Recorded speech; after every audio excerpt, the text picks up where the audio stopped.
Ladies and gentlemen, the following podcast is set for one episode. Your host from Columbus, Ohio, is Michael Kirk. Welcome to the Outlaw Mudcast. Hello and welcome to the Outlaw Mudcast, your digital audio dirt sheet for all things Super Show. This week there were a lot of matches for championships and with championship implications. I'm going to go through these matches in chronological order, starting from the day they happened. We'll start Tuesday. Tuesday, the long-awaited triad match for the Cookie's Fortune took place. James Booker, using Macho Manny, took on Yasmin, using the Devil's Advocate Dan Williams, and Jeremy Steigerwald, using Practicite. James Booker got to be in the triad match because he won the Cookie's Fortune tournament.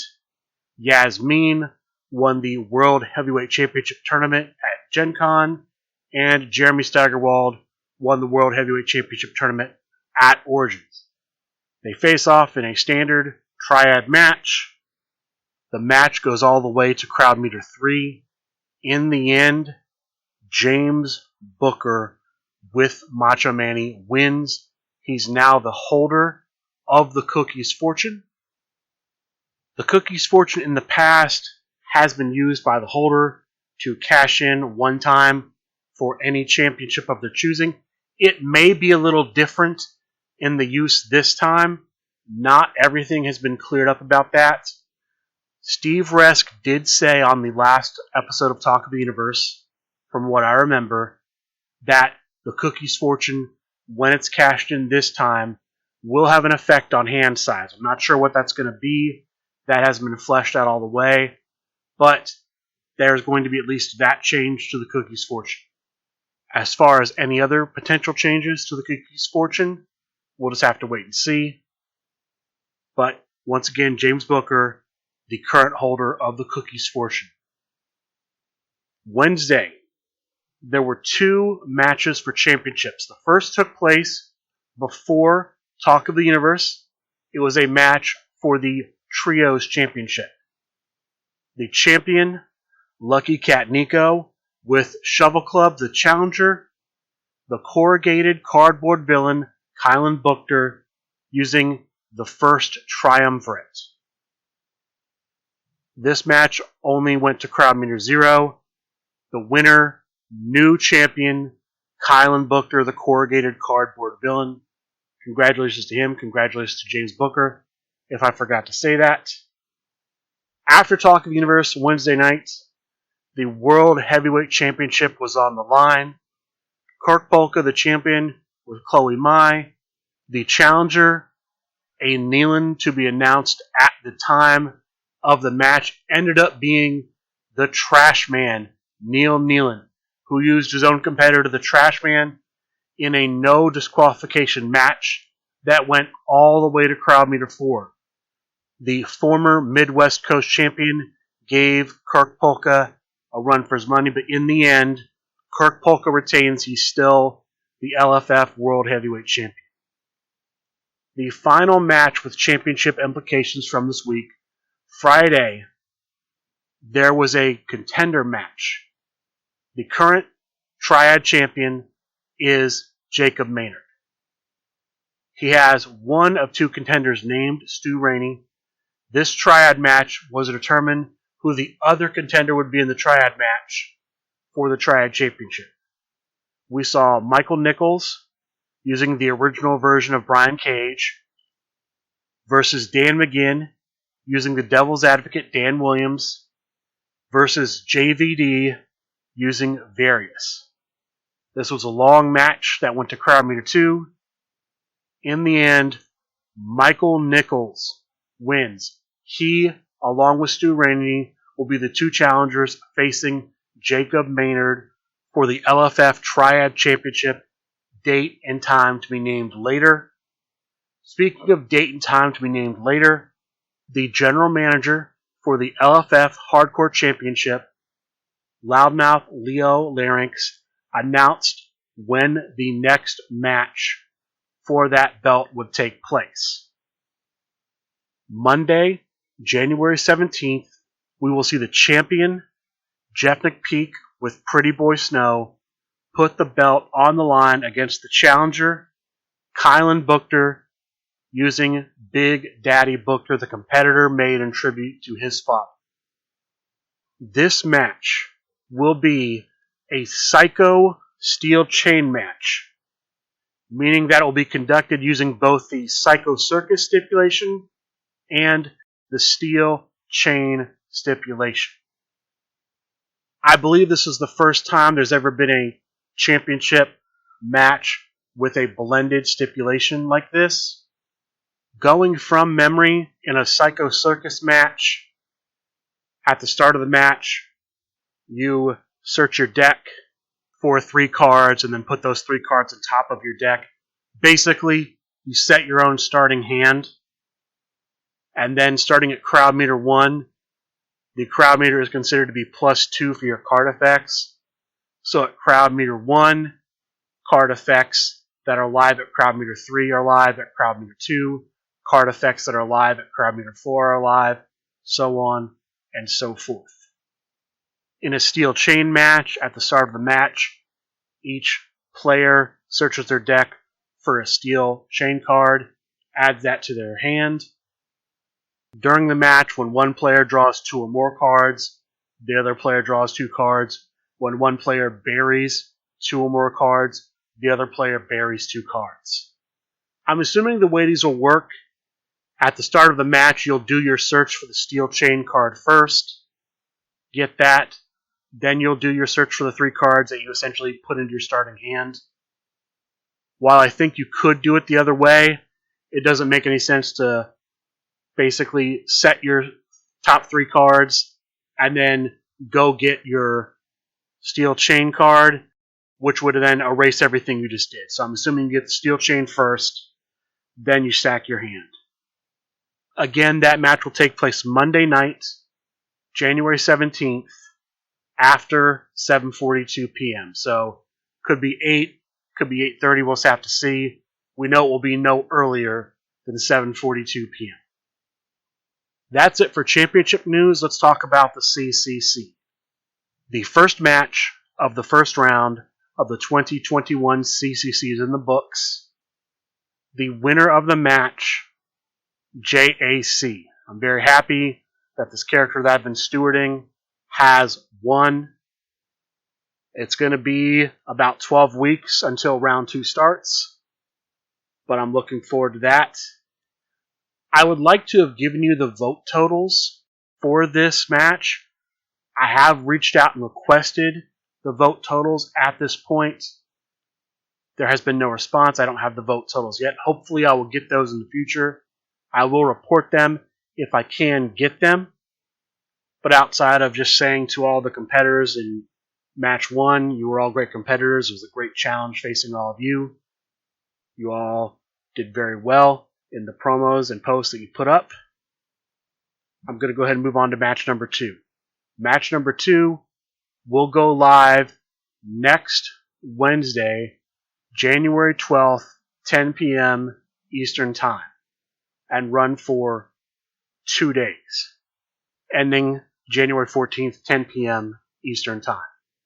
The 4 competitors in the second match of round 1 are Peppy Pepper, created by Joshua Bryan, Time Bomb Tim, created by Tim Creaser, the Master Strategist, created by Micah Swafford, and the Plant-Based Bruiser, created by Scott Mulholland. I've seen promos from everyone so far except for Time Bomb Tim.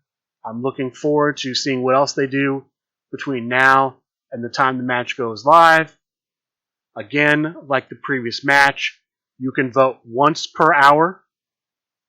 I'm sure that Patrick Mulligan will post the link when it goes live. He has currently posted the biography, so if you're interested in learning more about these competitors, SRG Super Show Discussion Group, #CCC should bring up their posts. And check those out and make your decision. Decide who you want to vote for. That's it for CCC news. I will mention this. I did see it posted that all the competitors in this match are competitors that do not have competitor sets in the game. Slight caveat to that, Time Bomb Tim is featured on the Trios competitor, the Firing Squad, and the Tornado Tag Team competitor, Red Wire Judgment. However, nobody in this match has a singles competitor in the game. And as I think about it, Master Micah might be on the Bootleggers Club. I could be wrong about that. I'm just kind of going from memory here.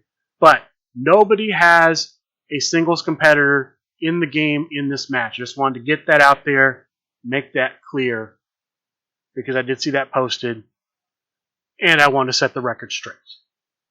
That's the CCC news. Rising Stars news. The top 8 has begun. Let me give a quick refresher on what's going on in the top 8, and then I'll talk about the matchups. There are 4 types of matches in the top 8. The skill matches. All of the like 10 skills will compete against each other in singles matches. So the 10 skill power player will play the 10 skill power player. 10 skill technique versus 10 skill technique, so on and so forth. In addition, the Tornado Tag players will play, the Trio players will play. These are all 2 out of 3 fall matches, 1 point per win. You do not lose points for a loss. Singles matches use the standard crowd meter. Tornado and Trios use the same modified crowd meter they have in all the other phases. There are going to be 3 tag team matches. Each team designated a tag team A, tag team B, and a tag team C, and the like letters will square off. These are all 1 fall to a finish matches, 2 points per win. Each captain selected a third string captain. The third string captains will face off. 1 fall matches, 2 points for a win. Raven's Blood Cemetery matches. And then there is a Tornadoes Plus match. The 2 Tornado Tag Team players will face off, and they will be accompanied to the ring by their singles competitor they're using in the match. And then this is just the standard crowd meter. No DQ, no count out. 1 fall to a finish, 2 points for the match. The matchups in the top 8 are Impact versus the Cuddle Commandos, Dangerous Wool Order versus New Wheeled Order, the Armada versus the Higher Class, and Sinfully Sweet versus the Crime Wave. Impact has John P. and Mark Perry as Tag Team A, Google Docs Dan and Colin Simon as Tag Team B, James Booker and Theo the Greek Neo as Tag Team C, with James Booker as the third string co-captain. Cuddle Commandos have Jim Sweeney and the other Steve as Tag Team A, the Frequent Flyer and the Atan Mambata as Tag Team B, and Jim Bias and Matt Nealon as Tag Team C, with Chris Pagillo as the third string captain. Dangerous Wool Order has Kirk Polka and Candyman Dan as Tag Team A, Chris Payton, Sean Loeb as Tag Team B, Micah Swafford and Mallory the Destroyer as Tag Team C, Polka as the third string captain. New Wheeled Order has Mike Riot and the partners listed as Joel. I'm assuming that's Joel Hernandez, J-Train. We have that's Tag Team A. Tag Team B is Jeff and Mac McPeak. Tag Team C is, I'm assuming, Bob Dunn, and I'm not sure, and someone named Alex. I'm not sure who that Alex is. Alex is also the third string captain. The Armada has, and I'm not sure who all these people are, James and Scott as Tag Team A. Simon, I'm assuming that's Simon Strauss, and Steve is Tag Team B. Bill and John as Tag Team C, with John as third string captain. Higher Class has, looks like, John McSchnur and Mysterious as Tag Team A. Bob Odell and Big Match Pete as Tag Team B. And Gropak and the Grump Danny Thunder's Tag Team C with Funtime Bob as the third string captain. Sinfully Sweet as Candy Ma'am and the Philosopher's Tag Team A. I'm assuming Ryan McMullen and Yasmin as Tag Team B. And Jeff and Noel as Tag Team C with the Philosopher as the third string captain.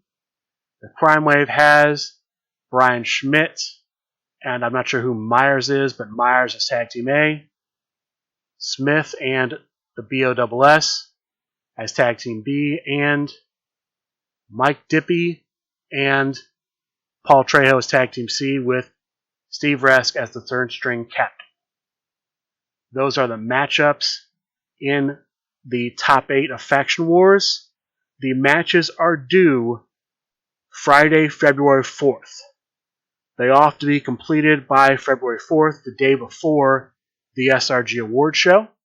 And since we're talking about the award show, since this is the end of the update for Faction Wars, let's talk about the SRG Award Show. The 2021 nomination ballot is out. Those ballots are due Friday, January 21st. You will complete your ballot and email it to johnclace@srguniverse.com. If you want to get a ballot on the SRG Super Show discussion group on Facebook, there's a section called Files. If you click that section, that tab, it will bring you the post with that form on it. Download the form, fill it out, email it to him. There's a lot of awards on there. Breakout Star of the Year, Player of the Year, Best Show of the Year. Might I suggest the Outlaw Mudcast? I believe there's a Best Musical Performance. Might I suggest MIA by JAC? And there are many other awards. Check that out. Make your nominations. And then send that in to johnclace@srguniverse.com if you want your nominations to be considered for the award. Those are the big stories from this week. Some other smaller stories.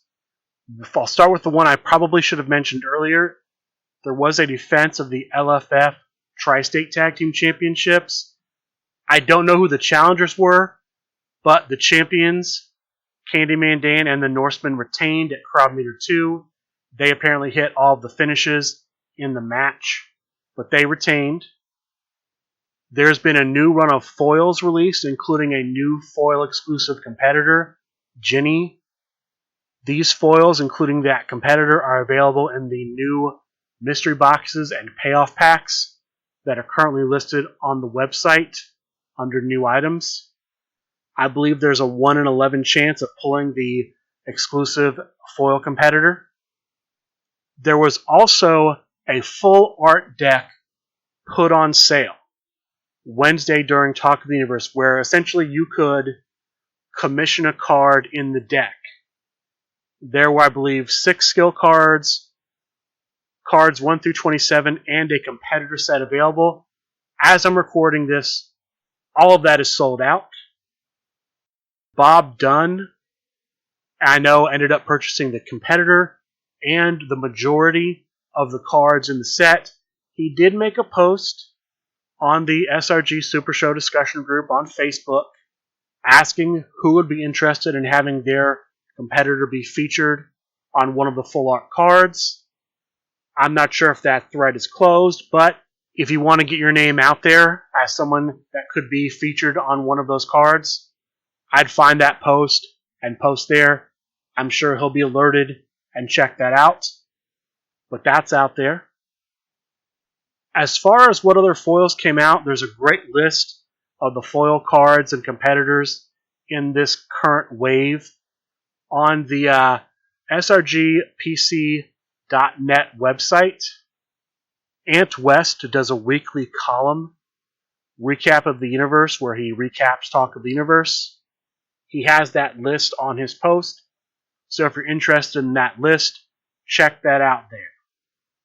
With that, let's talk about the matches from this past week. There were a lot of online matches this past week. We'll start like we always do, Monday night Proving Ground. In this particular Proving Ground tournament, all of the matches were special guest referee matches, with the cannoli Anthony Perry choosing the special guest referees. He was the curator of that list. The top 4 in the first Proving Ground of 2022 ended up being, in 4th place, playing as the enforcer, the judge Tim Riley. In 3rd place, playing as ex-Royce, Chris Pate. In 2nd place, playing as public enemy number 1, Ken Fouché, and the winner, Time Bomb Tim Creaser, as Captain C.J. Sparr. There will be a Proving Ground tomorrow night as I record this, January 10th. James Sweeney of the Armada, that is Jersey James Sweeney, will be choosing the stipulation. That has not been announced yet. We'll just have to see what happens. But that is going to kick off tomorrow night. Thursday, we had another Chibi's Seat of Power tournament. This is Seat of Power number 6 in Season 2. There were 32 players in this tournament, 8 groups of 4. Top 2 from each group advanced. In the first round of the top cut, all of the matches were New York Rules matches. In the quarterfinal round, all of the matches were dark matches. In the semifinal round, all of the matches were Liger's Den matches. And the finals match, as well as the 3rd place match, was played using the Buddy Beatdown stipulation. And 4th place, playing as Macho Manny, Yasmin. In 3rd place, playing as ex-Royce, Chris Pate. The finalists were Tim Creaser playing as Dirty Eddie, and Hold the Line Harry playing as El Super Hombre. The winner, Time Bomb Tim. Time Bomb Tim goes back-to-back in online events this week. Friday night, there is a pop-up event hosted by the SRG BOSS. The James Booker Cookies Fortune Appreciation Snow Day Dimaganza. 36 players played in this tournament. A group stage, 9 groups of 4 each. Top 2 advancing to the top cut. There were some buys in the initial round of the top cut. There were 4 players who had to play in. 2 of the 4 would make it. These 4 squared off in dark matches. That brought us to a round of 16. New York Rules in the round of 16. Steel Cage in the quarterfinals. Ring of Fire in the semifinals. And then Sticks, Stairs, and Chairs for the finals. The finalists were Chris Pate using Hallow King, and the Cheetah using the Man from IT. The winner, the Cheetah with the Man from IT. Congratulations to the Cheetah for winning this event. There was another pop-up event Saturday night. I believe this event was hosted by Rowdy Ron and Michael Prestars. 16 players, 4 groups of 4, top 2 advanced. Quarterfinals were Liger's Den matches. Semifinals were Raven's Blood Cemetery matches. And the finals were the new stipulation, the sketchy backyard wrestling ring stipulation. The top 4 here were Candyman as Candyman, Michael Nichols in 3rd as El Super Hombre, Time Bomb Tim in 2nd place as the one above all, and the winner, taking it at crowd meter 4 in the finals, Brock Carson as the Man from IT. Congratulations to him. Congratulations to all of the winners from this past week. As I am recording this, there is a pop-up event scheduled for tonight starting at 8 p.m. Unfortunately, I can't give you those results because this recording will be published before that tournament is completed. I will have to give that to you on next week's show. Outside of that, on supershowthegame.com, as far as upcoming online events are concerned, there is currently nothing posted on supershowthegame.com. We can assume there will be dojo on Tuesday night. We can assume that there will be Proving Ground Monday night, even though that hasn't been posted. I would say it's also pretty safe to say that there will be another Chibi event Thursday night. If not Chibi, somebody else. But there should be at least 3 things you can participate in online coming up this week, possibly more. With that being said, that's going to do it for this week's episode of the Outlaw Mudcast. I'd like to thank all of you for listening, and a good day.